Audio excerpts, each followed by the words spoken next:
con diabetes mellitus tipo 1, ¿no?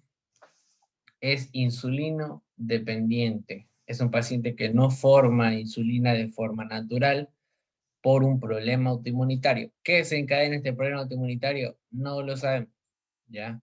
No lo sabemos.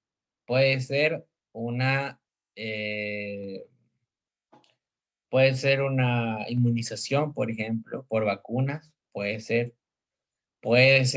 una situación de estrés, también puede ser una inmunodepresión por falta de alimentación, puede ser también, y también está el factor genético, ¿no? El factor genético predisponente, que también involucra o hace susceptible a un paciente a desarrollar este tipo de diabetes, ¿no? Bien, entonces esa es la forma que yo me acuerdo. Escriban insulina con el 1 y ahí se van a dar cuenta que es insulino dependiente. Ok, y el otro, diabetes tipo 2 ya va a ser el metabólico, ¿ya? El metabólico, esa es la forma que yo me acuerdo. Por otro lado está el diabético tipo 2, que es un paciente que tiene resistencia a insulina, ¿ya? Resistencia a insulina. El problema del primero era que no tenía insulina. El problema del segundo es que tiene mucha insulina en sangre, pero que no le sirve de nada. ¿Por qué? Porque su célula se vuelve resistente. Su célula dice, bueno, esta insulina ya no me sirve, ya no me hace efecto, digamos. Entonces deja de reaccionar bien a la insulina y la glucosa lamentablemente se queda fuera de la célula, ya se queda fuera de la célula. Entonces ahí es donde tienes el pico de hiperinsulinemia, ¿no? Se está viendo bien la pantalla, ¿no? ¿Me confirman, por favor? Sí o Sí, sí. se está Sí. viendo bien así. Buenísimo. Entonces el diabético tipo 2 es lo contrario. Ya el diabético tipo 2 es mucho más frecuente en adultos, pero no quiere decir que no haya diabetes tipo 2 en niños. Hay diabetes tipo 2 en niños, en pacientitos que no se alimentan bien, que sus padres alimentan a ese niño de manera incorrecta, con muchos carbohidratos, mucho cereal, mucha glucosa, poca verdura, poca fibra, y el niño termina obeso. Es ese típico niño gordito que solamente quiere tomar Coca-Cola y quiere dulces, digamos, ¿no? Puede llegar a desarrollar diabetes tipo 2 infantil, ¿ya? Se dan, hay casos y son lamentables, ¿no? Pero son aislados. La tendencia es que la diabetes tipo 2 sea del adulto, ¿ya? Del adulto. Entonces, este paciente es resistente a la insulina, su insulina se secretó de tal forma y progresivamente, esto también tienen que tomar en cuenta, el diabético tipo 2 es progresivo, ¿ya? Cuál era la antesala? Esa es la palabra que estaba buscando hace un momento. ¿Cuál es la antesala a la diabetes tipo 2? ¿Quién me puede decir? ¿Qué hay aquí atrás? ¿Cuál es ese síndrome previo que hablamos?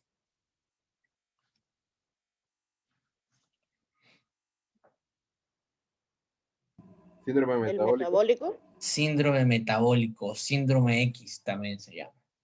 Esa es la antesala a mi paciente diabético tipo 2 típico, ¿ya? Síndrome metabólico. ¿Y cuál es la característica de mi paciente con síndrome metabólico? Ya vimos hace un momento. Es un paciente obeso, tiene muchos triglicéridos, tiene presión alta, tiene circunferencia abdominal muy elevada, etcétera, ¿no? Entonces, es un paciente que ha tenido un récord de dieta, pero pésima a lo largo de su vida, ¿no?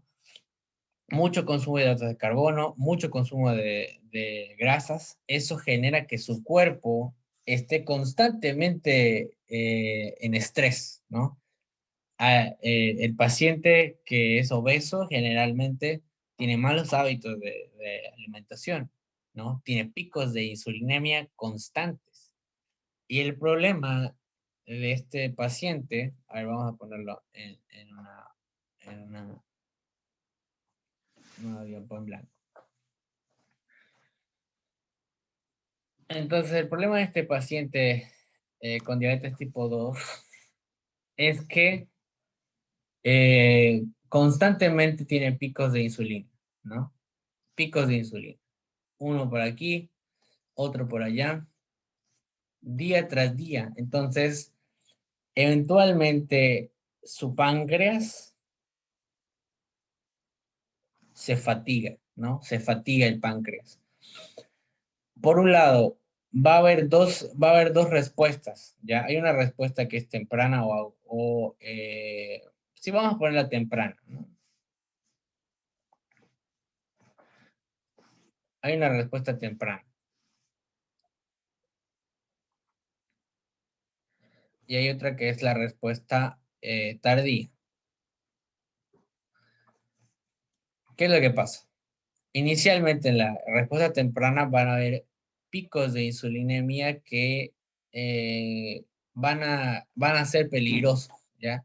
Por el tema de que la insulina es una hormona anabólica, ¿ya? Anabólica. La insulina, su principal objetivo es bajar la glicemia, a como dé lugar, ¿ya? A como dé lugar. La insulina baja la glucosa a toda costa. La principal función de la insulina es meter glucosa a la sangre, ¿correcto? Digo, a las células. Perfecto, esa es la función número uno. Pero hay otra función que tiene la insulina y es la de formar glucógeno, ¿ya? Tu insulina va a agarrar las moléculas de glucosa libre y las va a unir y va a formar una macromolécula de glucosa que se llama glucógeno. Ya es la forma de almacenamiento de glucosa en los seres vivos, en los mamíferos y en todo vertebrado, digamos, ¿no? El glucógeno. Ahora, este glucógeno que se forma gracias a la insulina y a moléculas libres de glucosa, va a ser la forma de almacenamiento de glucosa. Este glucógeno es el que te sirve en periodos de ayuno, por ejemplo, ¿no? Estás 8 horas sin comer y viene tu cortisol por aquí, viene aquí y lo va a romper a tu glucógeno y te va a dar glucosa libre en sangre. Perfecto, para que sobrevivas, ¿no? Durante ese periodo de ayuno. Pero el problema aquí es el siguiente. Tenemos un paciente que no está ayunando.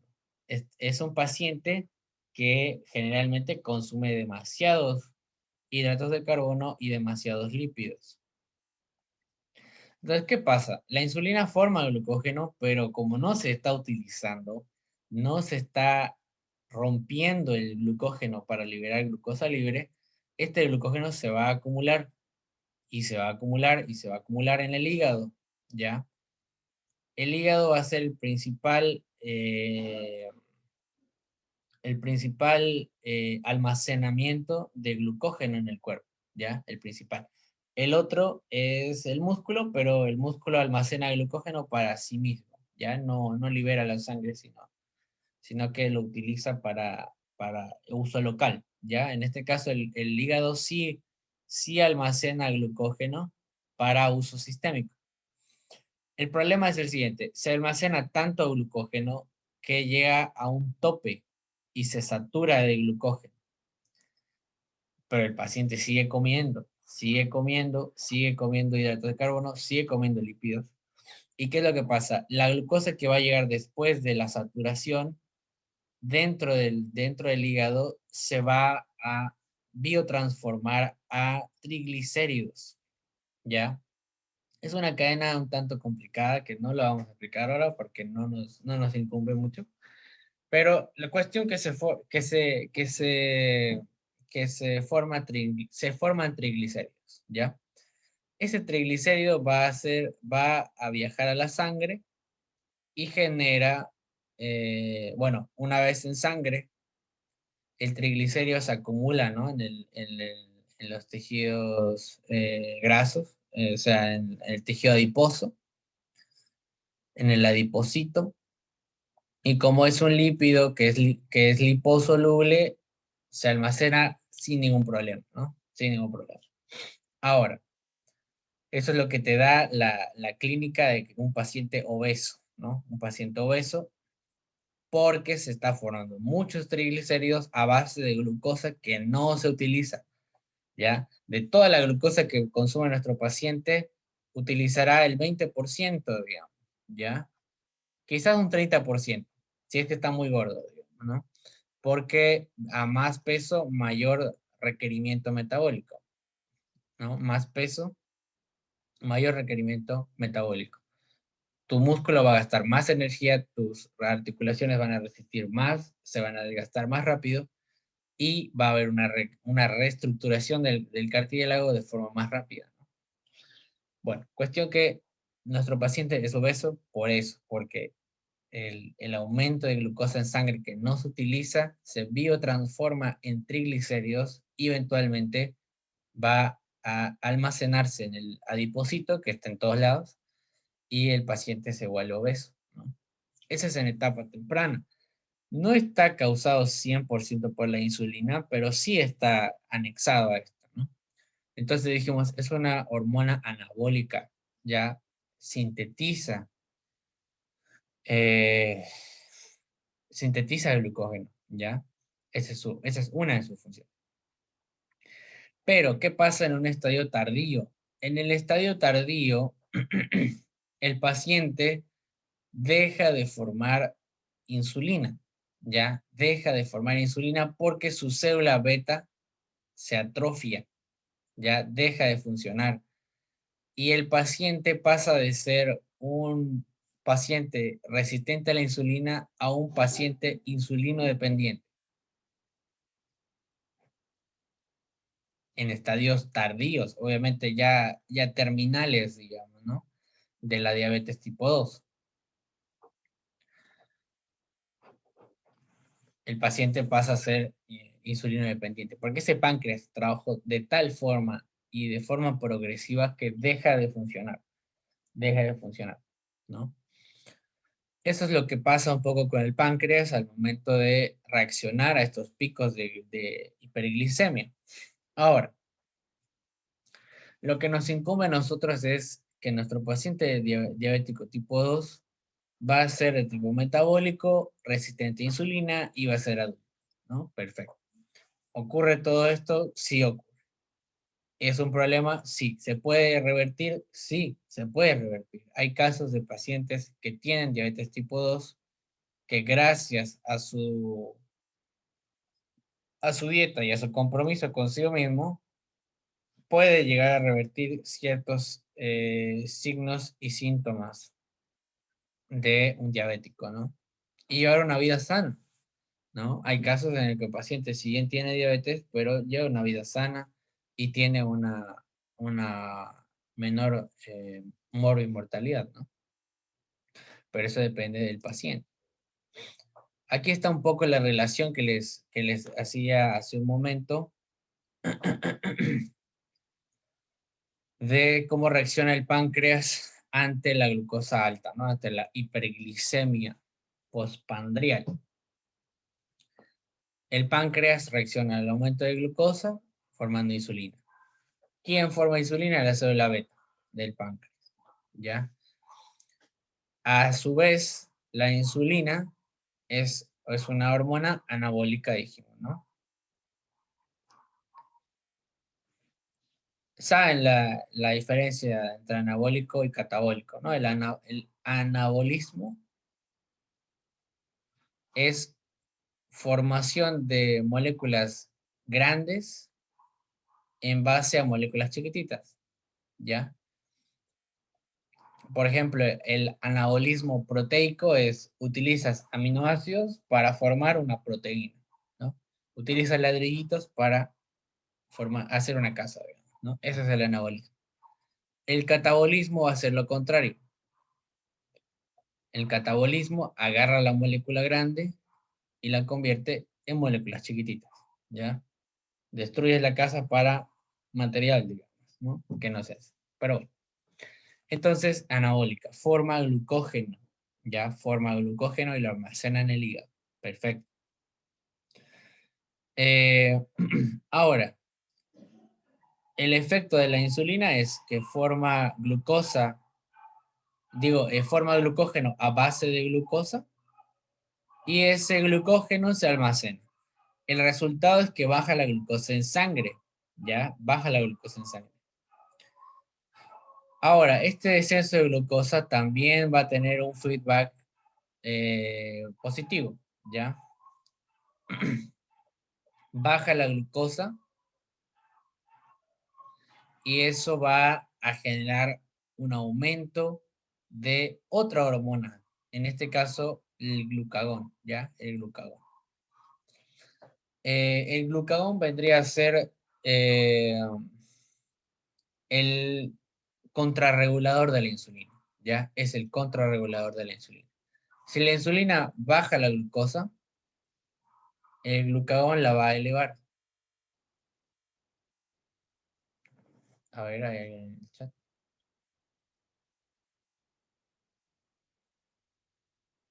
Pucha, ¿se escucha entrecortado? A ver. Voy a ver. El internet. Hay algo en el ambiente, señores, que está complotando en contra mía. No quiere que dé la clase. Quiere que me vaya a dormir. No, mentira. Ya. Entonces, esa es la relación. Insulina-glucagón. Hay un feedback entre estos dos. La glucosa baja genera un feedback positivo. ¿Por qué feedback positivo? Porque a menos glucosa, más estímulo para formar glucagón, ¿ya? Más estímulo para formar glucagón.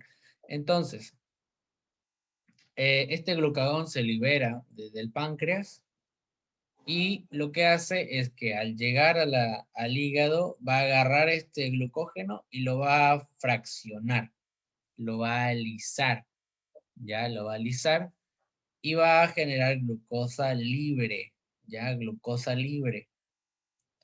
Esta glucosa libre se ve a la sangre, chocha de la vida para ser utilizada por las células, ¿ya? Que es lo correcto. Este feedback es el que mantiene tu glucosa estable entre 70 y 99 miligramos decilitro en periodos de ayuno, ¿ya? Porque no estás comiendo todo el tiempo. Y hay veces en las que dejas de comer por varias horas, ¿no? Entonces, lo que mantiene tu glucosa es el glucógeno constantemente fraccionando el glucagón, constantemente fraccionando el glucógeno para generar glucosa libre en sangre. Y esta va a ir a dejar o a entregar la glucosa a las células, ¿no? Bien. Ahora, ese es el feedback importante. Esto. Ahora nos toca hablar un poco de insulina.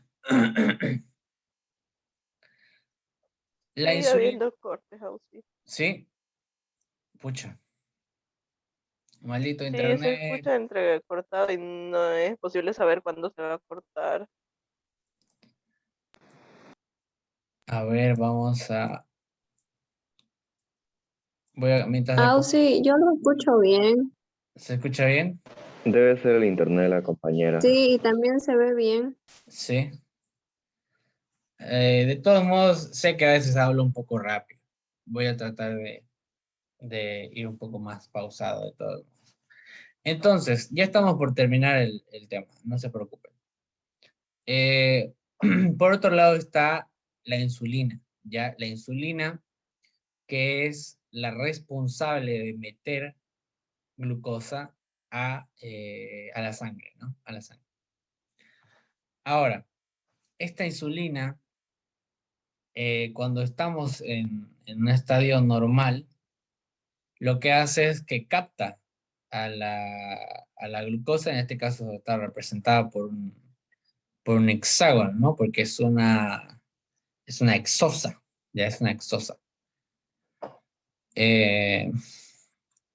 Esta glucosa va a ir a estimular a receptores de insulina, ya receptores de insulina que son intracelulares.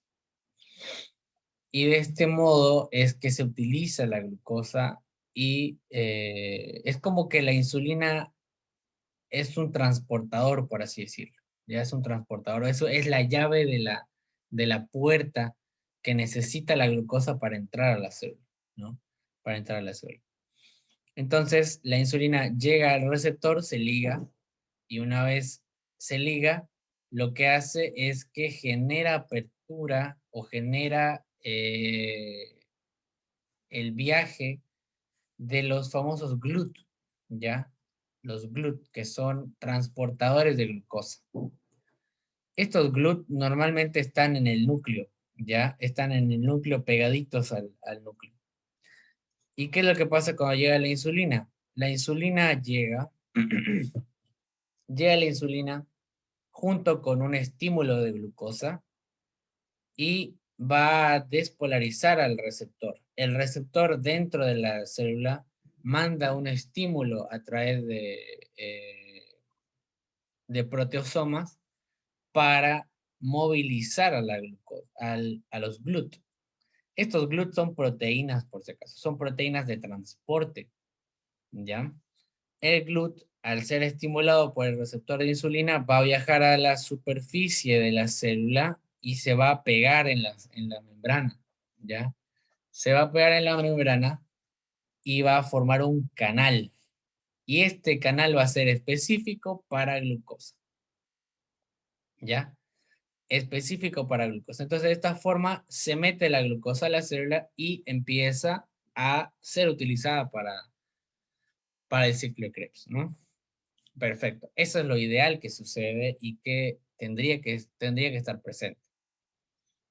Por otro lado, el problema aquí es que en nuestro paciente con resistencia a insulina, el lío que hay aquí es con el receptor, ¿ya? Con el receptor. El receptor se fatiga, ¿ya? El receptor deja de interactuar y deja de ligarse con la insulina, ¿ya? Deja de ligarse, entonces no se desencadena este estímulo para los GLUT y el GLUT a, eh, no pasa a la superficie de la membrana y la glucosa no se puede absorber, se queda afuera, se queda afuera. Y esa glucosa extracelular no sirve. Lo único que va a hacer es ir a viajar de nuevo al hígado y que se forme triglicéridos. Entonces, mala idea, digamos, ¿no? Pero eso es lo que pasa con la resistencia a insulina. Y esto es por el constante uso de insulina una tras otra vez que nuestro paciente consume hidratos de carbono, se forma insulina. Fatigas al receptor y ya no te funciona en un momento determinado, ¿no? Entonces, por más que sintetices 300 unidades de insulina, no va a funcionar porque tu receptor es el problema. ¿Ya? El receptor es el que está rechazando tu insulina por el uso constante de esta, ¿no? Porque si ustedes se dan cuenta aquí, hay poca insulina, poca glucosa, porque es un paciente normal, digamos, ¿no? Sintetiza una cantidad normal de insulina. Entonces, eso es lo que pasa con la resistencia, ¿ya? Ahora, el estímulo para la liberación de insulina es que hay células que tienen los GLUT ya incrustados en la membrana, por si acaso, ¿ya? Estas células se denominan insulino independientes, ¿ya? insulina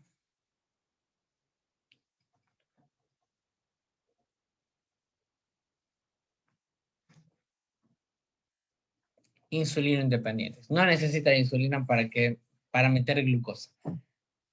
Un ejemplo es el músculo, por ejemplo. El músculo no necesita insulina para meter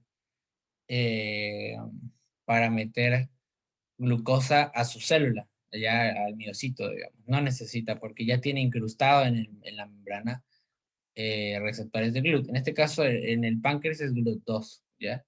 GLUT2. En el músculo creo que es GLUT4. Pero tienen así sus clasificaciones, son varios GLUT 1, 2, 3, 4, hasta el 8, creo, ¿no?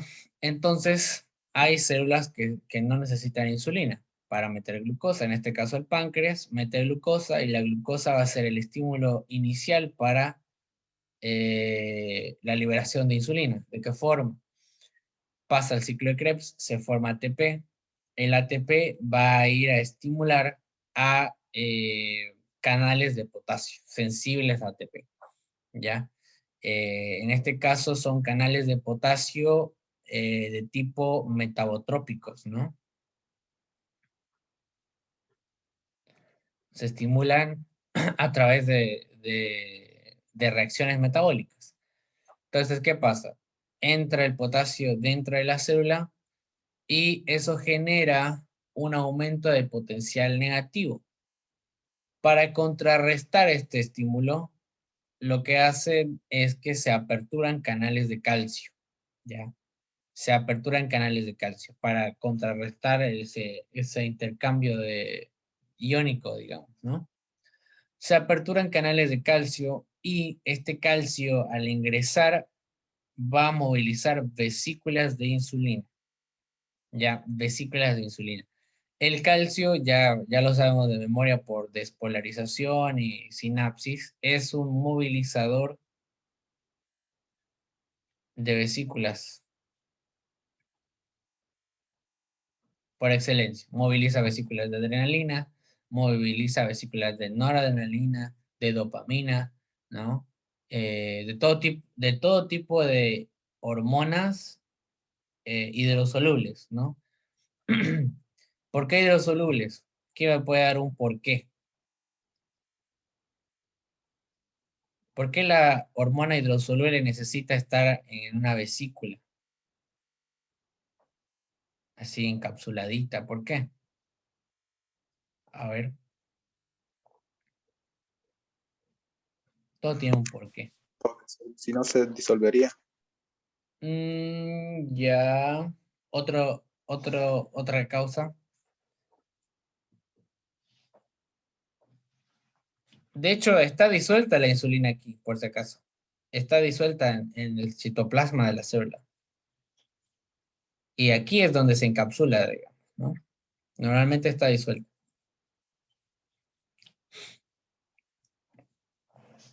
Al ser hidrosoluble, a ver, Porque no podrá pasar la membrana y al ya, estar con el calcio, que es un electrón, supongo, va a pasar tranquilamente. exactamente. Lo que pasa es que la insulina solita, al ser hidrosoluble, igual que la adrenalina, igual que la noradrenalina, no pueden pasar la membrana, porque es liposoluble la membrana, ¿ya? No pueden salir.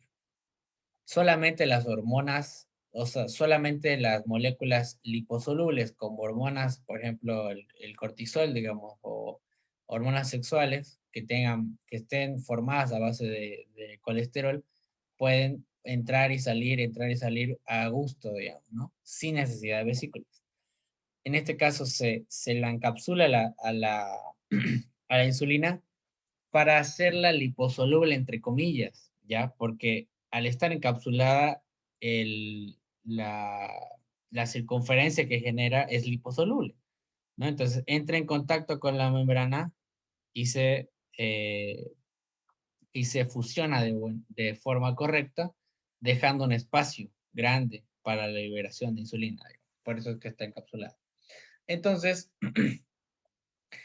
esto es lo que hace el calcio al ingresar y se libera insulina a la sangre. y ahí es cuando tienes el pico de hiperinsulinemia, ¿no? Idealmente. En este caso, el paciente con diabetes mellitus tipo 1 no tiene nada de esto, ¿ya? Nada. Chau, células beta. No funciona, ¿ya? Entonces, no hay liberación de insulina endógena. ¿Y qué es lo que tiene que hacer el paciente? Inyectarse insulina constantemente. Todos los días se inyecta, ¿no? Porque hay insulina de liberación rápida, hay insulina de liberación corta, hay insulina que te dura 2 días, por ejemplo, de liberación ultra larga, pero eso ya depende del tipo de tratamiento que le estés dando al paciente, ¿no? Ahora, esto es un poco de la clasificación ya a grandes rasgos, ¿no? Obviamente esto no es restrictivo, ya les dije, lo vuelvo a repetir. No quiere decir que todos los diabéticos tipo 1 sean jóvenes, pero mayormente se hacen jóvenes. El inicio es brusco, el inicio es así, el paciente va a ingresar a sala por por una cetoacidosis diabética, ¿ya?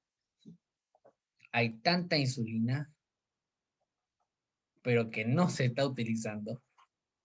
Digo, hay tanta glucosa, perdón, que no se está utilizando, que el cuerpo utiliza otras vías de formación de energía, de ATP. Lo que quiere hacer el cuerpo es formar ATP, ¿ya? Así. Quiere formar ATP a toda costa. Si no hay glucosa, va a utilizar otras vías. En este caso, puede utilizar lípidos y también puede utilizar proteínas. Hace lipólisis y proteólisis para utilizarlos de materia prima para formar glucosa. Esta vía de formación de glucosa alternativa conlleva a la formación de metabolitos que se denominan productos de desecho. En este caso son los cetoácidos, ¿ya? Cetoácidos. Porque toda esta vía de formación de glucosa alterna es anaeróbica.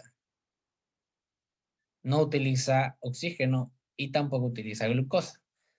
Utiliza lípidos y proteínas, ¿ya? El paciente está rescatándose a toda costa.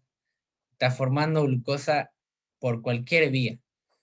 Pero el costo es que forma cetoácidos, ¿ya? Y esto deprime el pH y nuestro paciente entra en una acidosis metabólica.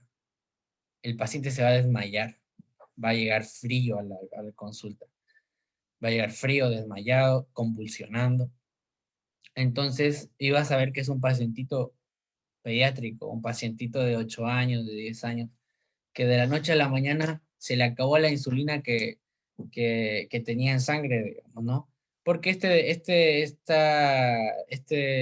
reacción autoinmunitaria no es hiperaguda, digamos, ¿no? Sino que también tiene una fase de progresión. No es que se va a destruir todo el páncreas en un día, digamos, ¿no? Sino que va a ir destruyéndose a poco y al momento en que ya haya una insuficiencia pancreática, ahí es cuando se empiezan a sentir los síntomas, ¿no? Bueno, pueden pasar 8 años, pueden pasar 10 años de que el pacientito ya está teniendo una degradación del páncreas lenta, hasta que llega un punto en que ya entra en insuficiencia pancreática y empiezan los síntomas. El paciente se desmaya, el paciente tiene mucho sueño, el paciente no sube de peso y en los casos ya más graves se presentan estos cuadros, ¿no? De acidosis metabólica por un aumento de cetoácidos debido a la formación de glucosa, a la formación de energía por vías alternas, ¿no? Entonces, eso es lo que pasa con nuestro pacientito diabético tipo 1, ¿no? No hay insulina, no hay forma de que metas glucosa a la sangre, entonces el paciente entra en una hipoglicemia. Digo, hipoglicemia paradójica, por así decirlo. Ya, hipoglicemia paradójica. ¿A qué se refiere eso? Que hay demasiada glucosa en sangre, pero que no se está utilizando. Entonces el cuerpo está tomando un estímulo erróneo, ¿no? metabólico, ¿no? Entonces te dice, pucha, ¿qué está pasando? No hay glucosa, digamos, pero sí hay en sangre, pero no la estás utilizando en la célula. Y la célula es la que da el estímulo y da el ok, digamos, de si hay o no glucosa. En este caso te va a decir, no hay glucosa. Entonces, el paciente tiene sueño, el cerebro se fatiga, se irrita y entra en convulsiones, digamos, ¿no? Es lo que se llama hipoglicemia paradójica, porque hay mucha glucosa en sangre, pero no en la célula, ¿no? Después el pacientito diabético tipo 2 es mayor de 40 años, insidiosa. Las 4Ps. Las 4Ps es la semiología de la diabetes mellitus, ¿no? Vamos a tener polidipsia, polifagia, poliuria y pérdida de peso. Esta pérdida de peso es en periodos progresivos o crónicos. Ya, su tarea va a ser investigarme por qué se dan estas 4Ps. Y me la van a poner en un esquema, ya, en un esquema. Lo voy a escribir al chat. En un esquema. ¿Por qué hay polidipsia? ¿Por qué hay polifagia? ¿Por qué hay poliuria? ¿Y por qué hay pérdida de peso? Aquí ya dimos un ejemplo de por qué hay pérdida de peso, ¿no? Por la formación de glucosa y energía a base de, por vías alternas, ¿no? Hay lipólisis y proteólisis. Básicamente te autometabolizas, digamos. Tu cuerpo se autoconsume, por así decirlo. Eso ya en etapas progresivas de diabetes mellitus tipo 2 y etapas tempranas de diabetes tipo 1, ¿no? Eso sería un poco de la pérdida de peso, digamos, ¿no?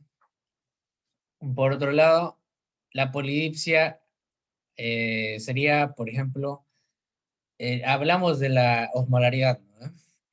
que la glucosa en valores basales de 70 a 99 no generan cambios de osmolaridad, ya no es osmóticamente activa, pero cuando supera los 200 miligramos de decilitro, ya pasa a ser osmóticamente activa, ya incluso aumenta la viscosidad de la sangre y eso genera sed. El paciente tiene sed por un estímulo hipotalámico, ¿ya? Se activan los osmoreceptores y dicen, estás hiperosmótico, pana, anda, tómate un vasito de agua, ¿no? Entonces le da polidipsia, tiene sed constantemente. Aparte de que también el paciente diabético orina mucho, porque hay mucha glucosa, hay muchas cosas que hablar de diabetes, la verdad, no del tiempo, pero hay fisiopatología detrás de todas estas 4Ps, ¿no? Cuestión que están ahí, ¿ya? El paciente va a tener mucha sed, va a tener mucha hambre, va a tener muchas ganas de ir al baño y va a perder peso, ¿ya? Va a perder peso. Bien.